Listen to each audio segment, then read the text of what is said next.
Kicking us off right away is a special guest, an annual project that we work on right here on Blue Ridge 11, and it is the Hospice and Community Care Labor Day auction that we always try to give some publicity to as it comes up Labor Day weekend. Of course, Tim Reedy, Eric May are with me here, but Coco Minardi is also here. Thanks for joining us. How are you feeling? Is the excitement level coming up here, Coco? Hi, Chad. Thanks so much for having us on. Yeah, it is kind of running in the red zone here at Hospice right now. We're looking forward to our auction. We are expecting about 3,000 people to converge on the Solanco Fairgrounds on September 3rd and 5th. And we are hoping that we will be able to raise over $880,000 for hospice care for people who are otherwise unable to afford it. Yeah, you know, it's interesting. This is such a big event in the county when it comes to Labor Day and just people coming and bidding on these items. And then all of that money is kind of collected by you guys and divvied up. What kind of services are these people patronizing and helping out when they do come to this annual event?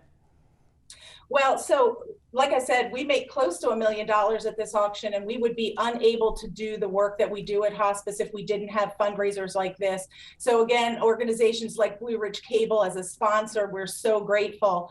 But we have a variety of different service lines at Hospice and Community Care. Obviously, we are known for the highly personalized end-of-life care that we provide.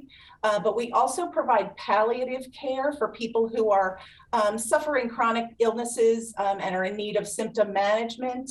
And we also have our Pathway Center for Grief and Loss, which cares for or provides services for about 9,000 people every year after they've lost a loved one. And they're grieving that loss. We have master's level counselors who provide free counseling for them as well.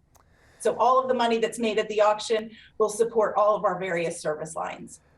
Boy, when you say it like that, almost $1 million, that's a lot of money that people are coming out here and helping to raise. So we're very happy and proud to be a part of all of that. I know Eric May is usually a big part of that, representing Blue Ridge 11. And of course, we will get to that in just a minute. But let's talk about the sports auction, because we're a sports show. We love supporting and highlighting that part of your event. And that's coming up, what, September 5th? Can you give people some details on when to look forward to all of that, and of course how to maybe get some more information on that?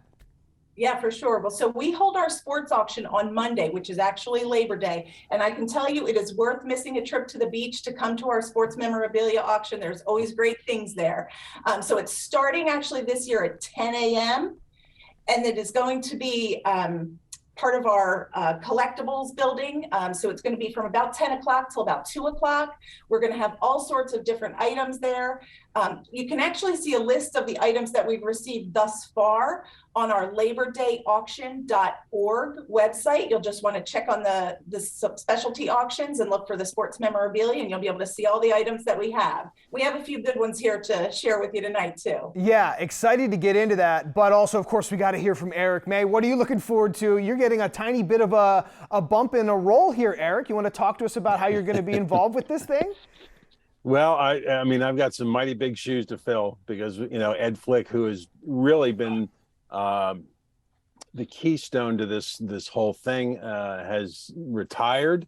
But we look to continue on. I'm not going to have the stories that Ed has, but you know what? We'll get the items flowing, and I'm really looking forward to this because I think, you know, over the past 2 years, people have just been contained at home and restricted on what to do. And I'm just hoping that everybody is anxious to get out and come out and support just this tremendous organization. I tell you what, I can't say enough about what Hospice has done for, you know, my family and families here in Lancaster County. And I look forward to this, to Labor Day weekend. Well, and of course, we're hoping for great weather for you guys, and that just hopefully will bring out the crowds. Why don't you fill us in on one or two things you have there? I like it looks like some golf flags that you have there. Why don't you fill us in on that? Because I know Tim Reedy will certainly have his eye and potentially a good story about those. Yeah, for sure. And Tim can certainly fill in the details that I'm not familiar with. But so Jim Furyk, as so many people know, is a local guy, amazing on the golf scene. These are actually 2 flags that he has autographed. And somebody, the person who donated them said, these are really the best flags that you could get for Jim Furyk. And that's because the first one from 2003's US Open, that was the US Open that he won. And then the second one is really kind of cool. That's a PGA Tour flag. And it's actually the game the round that he scored the lowest PGA score ever, which is 58. So right beside his name, he put a little 58 there too. So that was from 2016. So we're looking forward to those doing really well for us at the auction. Tim, we would love to get your reaction to those items. I mean, those are pretty special, right? Especially for Lancaster County. Yeah, both of them are special. Jim, I played high school golf, and Jim played for Manheim Township, although he was 40 years behind me, so I never got to play with him. I doubt I would have beat him anyway. But the one flag that I would love to see, and when I get down there, I can't wait to see it, is the one from the Travelers, where he has the lowest score of any PGA Tour player. The Travelers is a tournament every year up in the Connecticut area. Mr. 58 is what Jim Furyk is known at now. 59 was the benchmark for so many years that players had to get to be Mr. 59. Jim Furyk, though, guys, he's Mr. 58 and Mr. 59. So he is in rare company, the only player to do it in a PGA Tour event. And that would be the one that I would love to get my hands on and just to see it. Well, I can't wait to hear how much that actually goes for. Because again, Lancaster County, Jim Furyk, it's a special connection.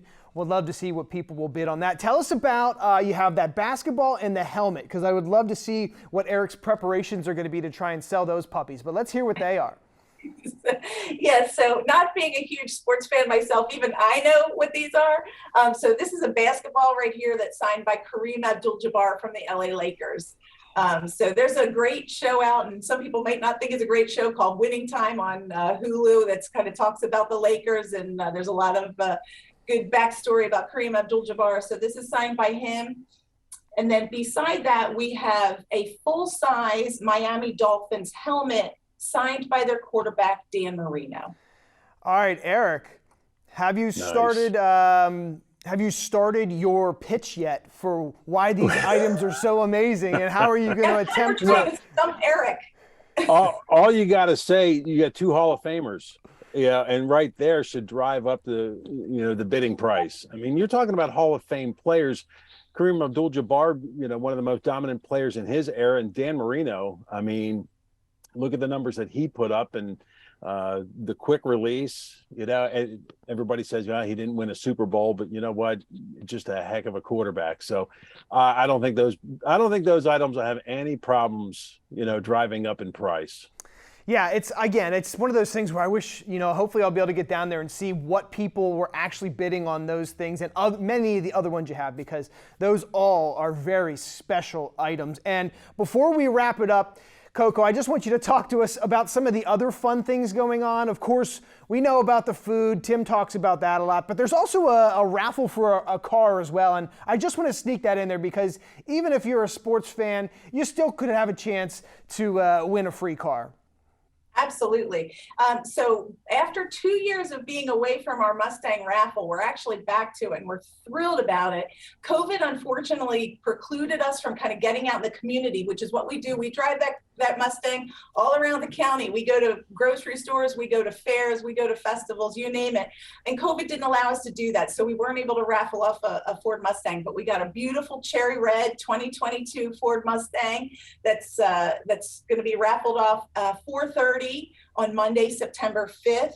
The chances are great, or less than, or 1 in 10,000 would be your chances to win this raffle. So not horrible. It's not like winning the Powerball a couple weeks back or anything like those odds. Are a little bit better, but we're really excited. And for those people who, I have no idea why, but if they're not interested in the car, they can exchange it for cash too. So we're really excited to have that back at the auction.